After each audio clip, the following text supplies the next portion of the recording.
Josh, thanks for joining me on today's podcast. If you'd just like to firstly introduce yourself, what's your current job title, and what is it that you do with us? Yeah, so I'm Josh. I'm working in the Midlands office at the moment for Novartis. Yeah. So I'm a recruitment consultant. I look after mainly the commercial side of things, civil infrastructure, that's anything like grad QSs all the way up to commercial Yeah. leadership. I do dabble in other areas as well, like health and safety, Yeah. a little bit operational, but Every now and again. but yeah, mainly commercial. Okay, cool. And is this your first recruitment job? Like, what were you doing before you joined us? No, so it isn't. So I was actually in facilities management recruitment before. So I Okay. did that for just over 3 years. Yeah. This is my second stint, my second chance at it. Okay. Completely new industry. So Love that. Okay, so how would you sort of compare, working at your previous company in comparison to what you're doing now? Like, is there any sort of significant differences? Like, how would you kind of, compare the yeah. I'd say it's all quite similar because there's a lot of things that I did there that I do here. It's all Yeah. quite transferable. Yeah. Obviously, desk wise, it's a whole new sector for me. So Yeah. I mean, every day is a learning day. Yeah. Culture wise, very similar. I've worked with some really nice people before. Worked with some Yeah. brilliant people here. So Yeah. I wouldn't say a huge amount of difference, to be Okay. fair. Okay.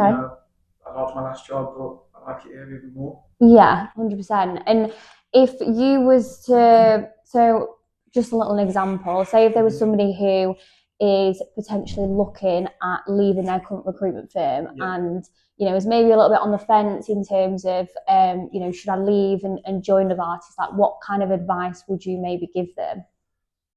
I think it's always about weighing up what you've got currently and what you're potentially missing. Yeah, I know you can only tell certain things through an interview, but if you are missing some of your current role, yeah, see what Novartis can give you. yeah, I know for me it was a case of I just needed to be more busy, yeah, more of a buoyant sector. That's yeah, exactly what I found. yeah, I also like a balance of having, somebody guide me, but also let me do what I need to do as well. yeah, have a bit of autonomy. But everybody's different. Everybody's got different Yeah, motivations. So if you're missing anything, yeah. just see what that employer can Maybe give you. just weigh it up. And I always think a good like pros and cons list whenever you're in a situation like that. I'm like, pros, cons, weigh them up, whichever is most heavily weighted, then go with that one.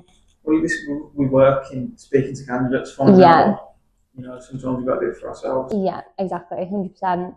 And in terms of, because how long have you been with us now? Good few months, 3 months. Time goes fast. Time goes fast.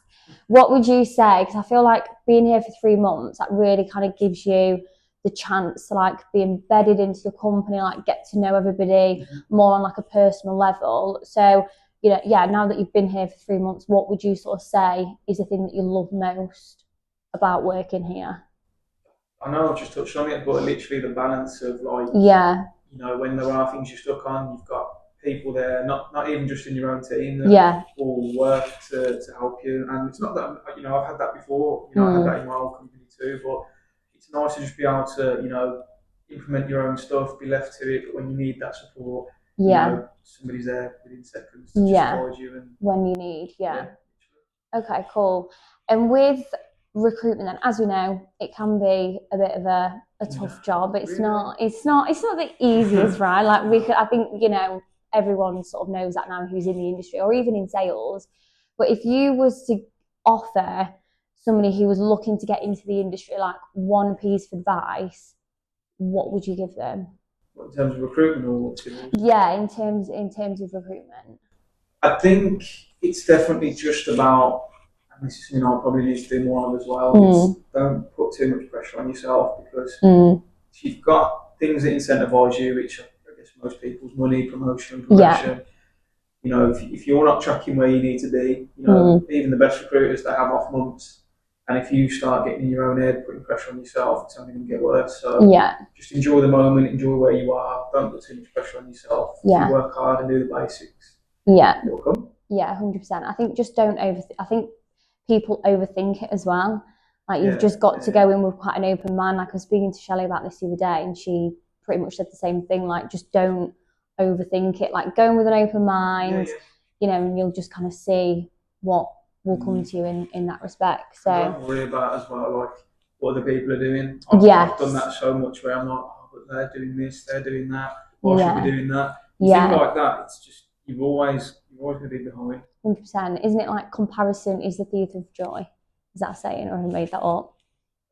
I might have made it up, but I feel like that is a quote, that comparison is a thief of joy. And if you I think as well, like if you join, well, any company, but usually within recruitment, like you'll start with maybe like one other person, and if that person has already come in and like hit the ground running, and they're billing like 24/7, and you kind of a bit like, oh my god, like I should be at that level. But at the end of the day, everyone's on their own individual journeys, aren't they? They're all in different sectors, they've all got different managers, they've all got different backgrounds, so you've kind of just got to go with the flow with it, really, I suppose. So yeah, no, I agree. And I suppose that kind of leads on to a sort of question in regards to, if you could have a superpower that would help you in your job, what would that a superpower be? Definitely mind reading. Okay. It'd just be easier to know what the candidate's going to say. Mind reading, mind control. Yeah. Tell them that they're going to take the job. Yeah. To be fair, when you think about it, that is probably going to be the most beneficial one to have, because then if you just did that with every single candidate, they'd always take the job. So I wonder how much you would actually make if every single candidate who interviewed got the job, because you could also mind control the interviewer to make them an offer, and then mind control the candidate, and then mind control the candidate to take the offer. So I wonder how much money you would actually make if every single interview. Well, we'll have to see what happens in the future. I don't think we're going to ever find out, but it would be nice, wouldn't it? It would be nice. It would be nice. Okay. In terms of, as we all know, candidates can sometimes tell a few little fibs. Who told you that? But as we know, we always see and hear stories about, what's the wildest excuse that a candidate has given to you as to why they've either not shown up to an interview or they haven't taken an offer. You know what? I haven't had anything too extravagant, but one that sticks with me since I've been here, to be fair. So, really good candidate, really experienced, had a lot to offer. He was quite keen on this job that I had for him. Okay. I managed to get him a 10k pay rise. Wow. Well, he did take the job, so. Okay. For a few minutes. 10k is not enough. Sorry, it needs to be 20. But he was just like, I'm going to discuss it with my wife, and then I'll come back to you. I'm really keen. I was there thinking, this will be fine. He's the wife's going to be happy. It's 10k, exactly. Extra 10k in the bank. Exactly. He was saying no to that. No. And the day after I rang him straight away, he could hear his voice. Going to give me some bad news here. And then he basically, in his own words, said that my wife will divorce me if I take this job. What? Why? What was the reason? It's just like, you don't need the money, like. But how is you've got a job for life where you are, which is fair enough. But how would him staying in that job benefit her to the point of, we will literally get a divorce? Is that even an excuse to get a divorce? Like, when you get a divorce and you have to go to the solicitors or wherever you go to, I wouldn't have experience.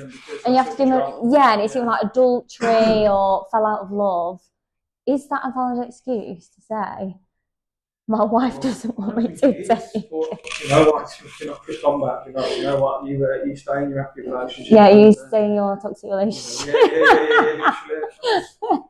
I mean, pretty wild. That is wild. That is wild. Okay, interesting.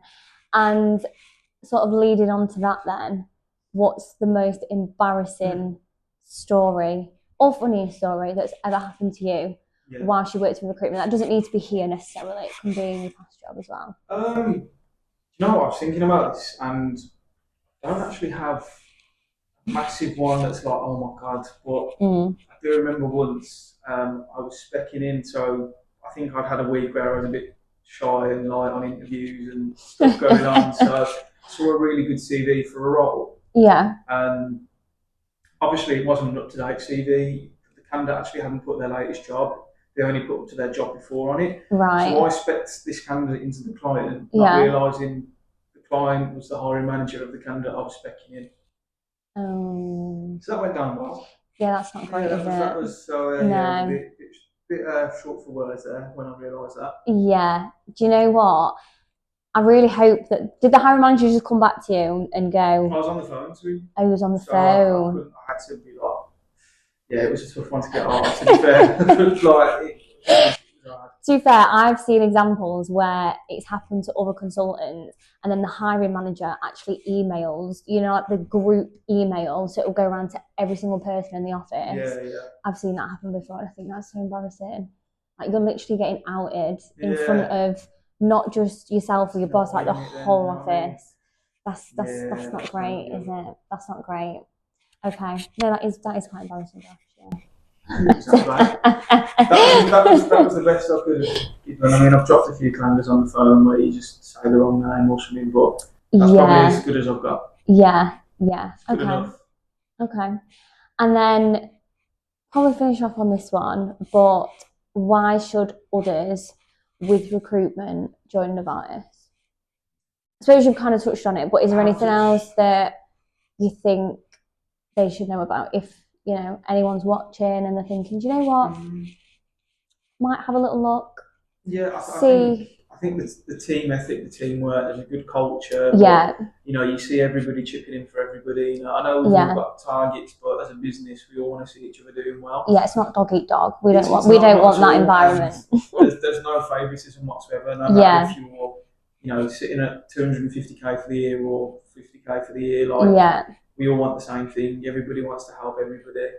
So if you do need that, I guess, extra push and think, I'm sitting at 100, 120k a year. Yeah. I want to push myself more towards 200k. Yeah. People will literally drop everything to help you. Yeah, but I've got a candidate to put into your job, or I've got a job, which candidates can you sort of throw into my job and vice versa. Yeah. So, there's a lot of incentives really as well. Like, even if you're not placing the job, if you're passing leads, if you, you get rewarded. Yeah, 100%. It makes a big difference. Yeah, it does make 100%. A big difference. I want to ask you this question because I've heard on the grapevine that you've got a secret hidden talent. Well, not secret hidden talent, very open talent. It's not secret anymore. No. So I guess outside of work, I do sing a little bit. Yeah, a little bit. Yeah. Got a full album. Yeah, well, that's coming. So I released my first song Friday just gone. Yeah. The next one's coming this Friday. Okay. The album's coming after that. So okay. It's something I do outside of work.